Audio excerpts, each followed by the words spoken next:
चलो ध्यान देगा बुआ।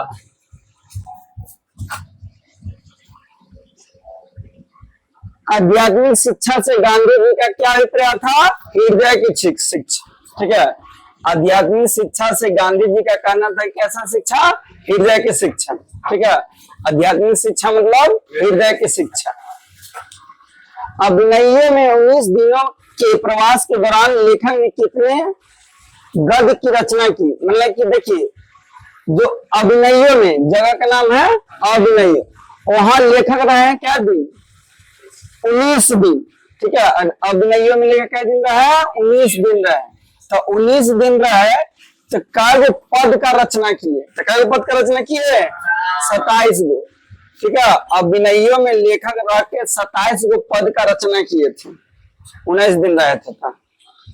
धरती कब तक घूमेगी किस भाषा से अनुदित है? धरती कब तक घूमेगी किस भाषा में है?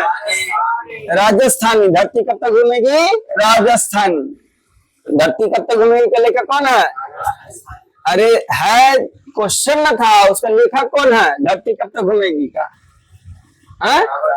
सावर दैया। धरती कब तक घूमेगी राजस्थानी कहानी। कहाँ की कहानी है? राजस्थानी कहानी है। कैसा कहानी है? राजस्थानी कहानी। ठीक है, राजस्थानी कहानी है। लिखने वाला कौन है? सावर दैया। चलो, पापा पति को अब कब हुआ?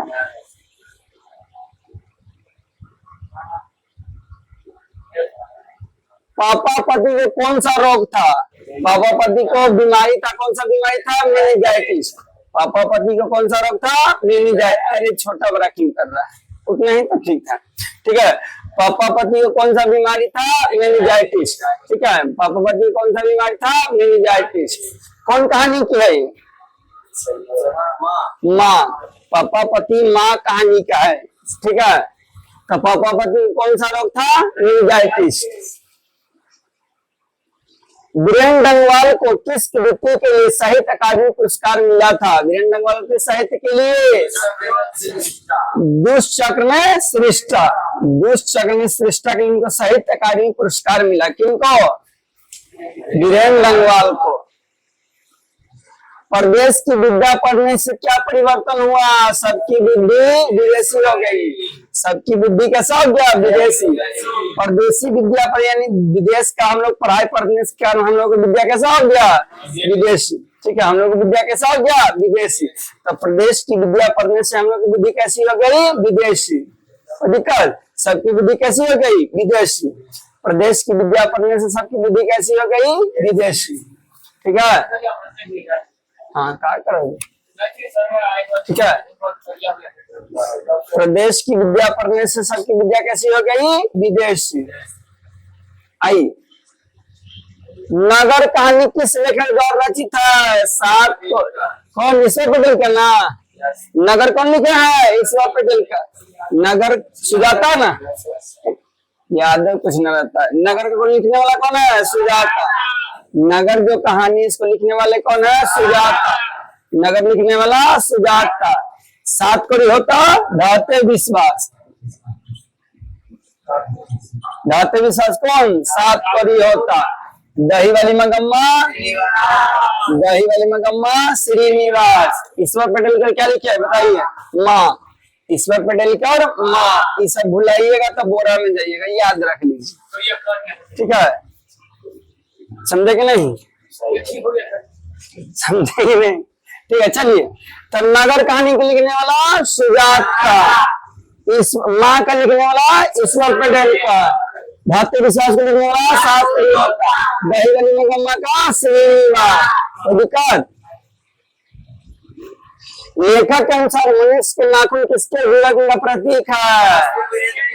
पांचवी वृत्ति का। हमको ये प्रूफ देता है कि हम भी जानवर ही थे।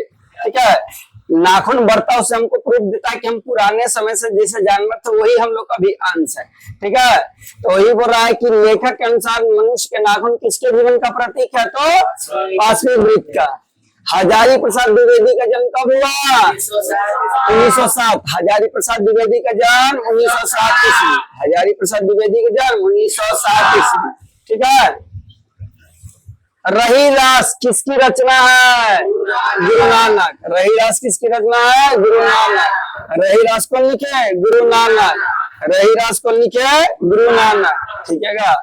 कोई पूछा कि रही रास का लेखक कौन है बलुआ? तो गुरु नानक।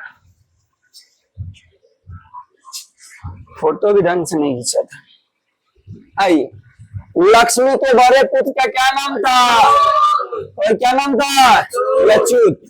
ठीक है, लक्ष्मी कौन कहानी का बता तो? धात्रे विश्वास ना। लक्ष्मी किस कहानी का है? धात्रे विश्वास। धात्रे विश्वास। लक्ष्मी किस कहानी का है? धात्रे विश्वास। लक्ष्मी का बड़ा बेटा का नाम अच्युत। पति का नाम था लक्ष्मण। लक्ष्मण। ठीक है, लक्ष्मी का पति का नाम लक्ष्मण, बेटा का नाम अच्युत, बड़का बेटा का नाम। लक्ष्मण कहाँ काम करता था? कलकत्ता में। याद रखिएगा ये सब कहानी का, ठीक है ना? तो लक्ष्मी किस कहानी का है? धात्रे विश्वास। लक्ष्मी के बड़े बेटा का नाम अच्युत, पति का नाम लक्ष्मण, कहाँ काम करता था? कलकत्ता में। कोई दिक्कत? गुरुनिधि कौन था? गांव का पहाड़ लड़का। ठीक है, एक वृक्ष की हत्या। क्या है? एक वृक्ष की हत्या। ये कविता है में कवि शहर को किससे बचाने की बात कर रहे हैं? नदियों से। नदियों से। एक कविता का नाम है एक वृक्ष की हत्या। उसमें कवि कहते हैं कि शहर को किससे बचाना है? नदियों से। किससे बचाना है? नदियों से बचाना। ठीक है, नादीरों से। नादीरों किसे? नादीरों से। गांधी जी का दक्षिण अफ्रीका प्रवास कब से कब तक था? यानी कब यहाँ से दक्षिण अफ्रीका गए, कब वापस आए थे? कब वापस आए थे आपको पता? 1893 से 1914। ठीक है, ऐसे 1915 होना चाहिए। क्या चाहिए था? 1915, क्योंकि साउथ अफ्रीका 1915 में आए थे वापस। ठीक है, तो 1893 में गए महात्मा गांधी साउथ अफ्रीका आए कब? 1914। ऐसे 1915 होना चाहिए। ठीक है, ठीक है।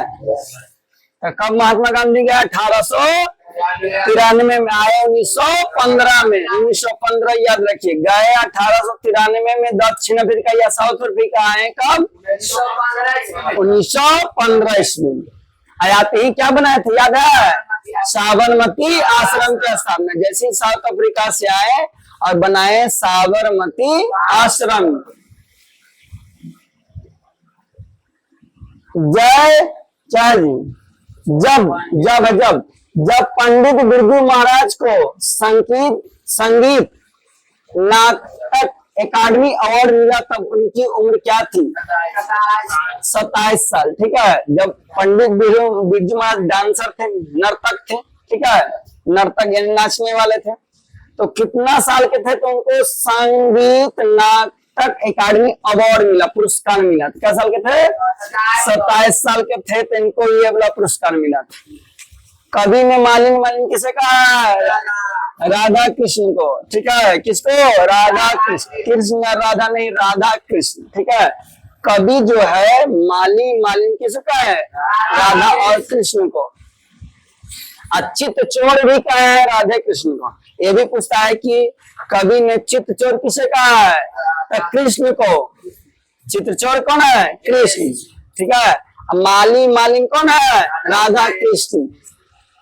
मंगू के अलावा उनकी माँ की कितनी संतानें थी? तीन ना? तीन गो। मंगू के अलावा, मंगू के छोड़ के, तो टोटल क्या हुआ? 4 गो। क्या बहन क्या थी? 2 गो बहन है, 1 गो भाई। यहाँ पूछ रहा है कि मंगू के अलावा उनकी माँ की कितनी संतानें थे? देख लो, चेक करो। ठीक है, कितना? 3।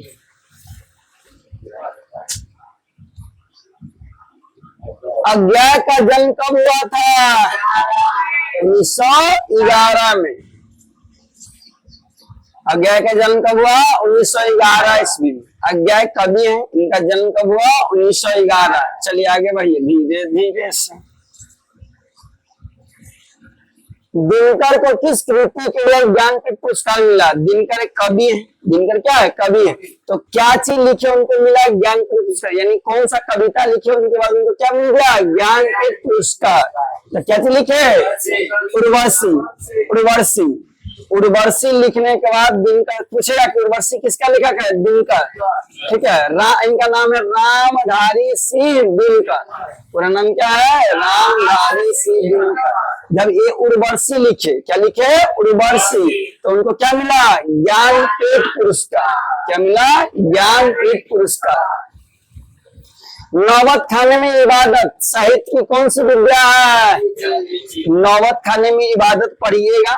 ठीक है, तो कहानी है, व्यक्तिगत चित्र, किसी व्यक्ति का कहानी बताया गया है नौबत खाने में इबादत। ठीक है, नौबत खाने में इबादत आप पढ़िएगा तो उसमें एक व्यक्तिगत चित्रण यानी एक व्यक्ति का नाम। तो बताइएगा नौबत खाने में इबादत लिखने वाला कौन है?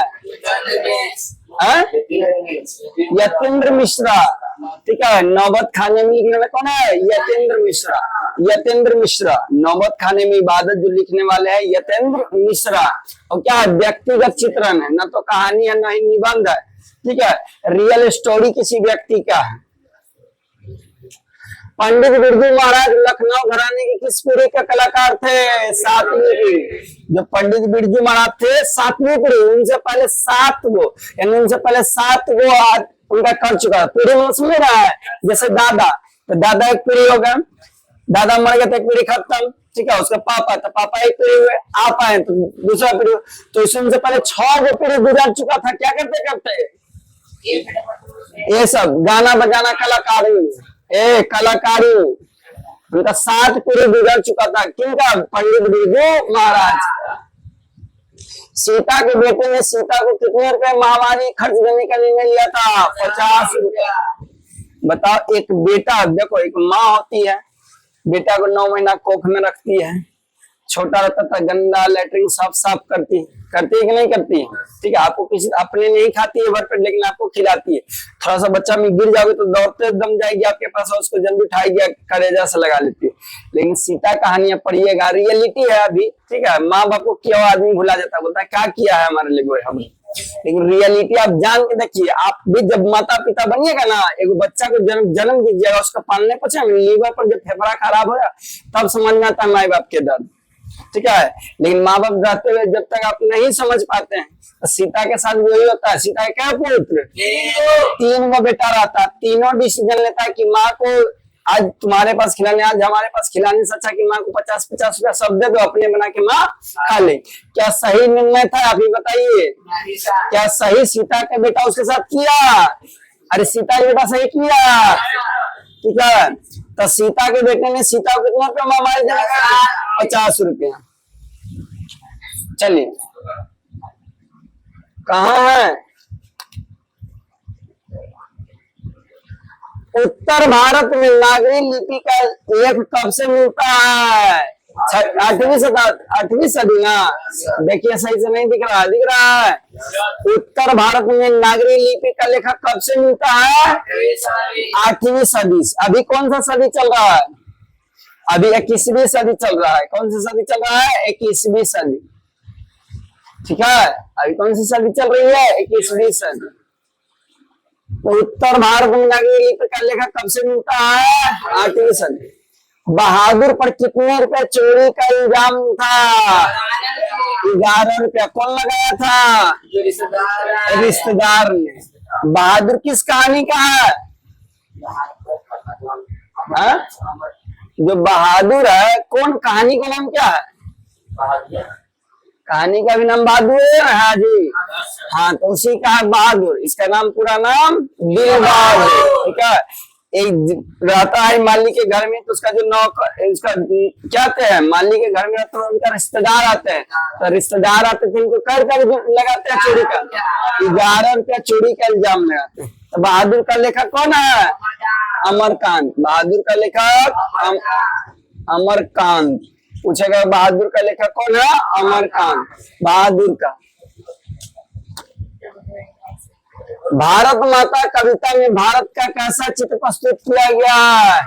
यथार्थ। यथार्थ यानी आपको मतलब देता है। भारत माता कविता में भारत का कैसा चित्र प्रस्तुत किया गया है? यथार्थ। जातीय अस्मिति की दृष्टि से इतिहास का प्रवाह कैसा होता है? अविस्मरणीय। अविस्मरणीय, ठीक है, अविस्मरणीय। तो हिंदी क्या होगी? यहीं पे कहानी खत्म, ठीक है। तो आज के लिए इतना ही। जय हिंद, जय भारत।